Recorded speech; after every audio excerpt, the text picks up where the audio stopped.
بسم اللہ الرحمن الرحیم۔ مفتی صاحب، کیا قربانی کا جو گوشت ہے غیر مسلموں کو دیا جا سکتا ہے یا نہیں؟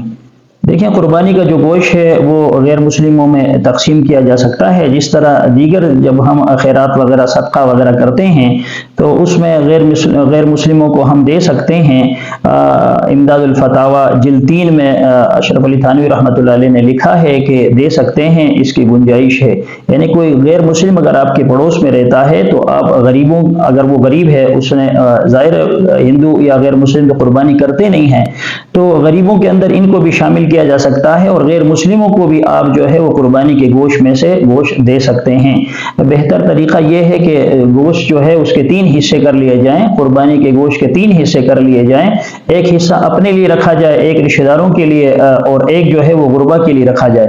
تو یہ جو غیر مسلم ہیں ان کو بھی آپ ان میں سے دے سکتے ہیں اگر آپ کے پڑوس میں کہیں رہتے ہوں۔ اللہ ہمیں ان مسائل کو سمجھنے کی توفیق عطا فرمائے، آمین۔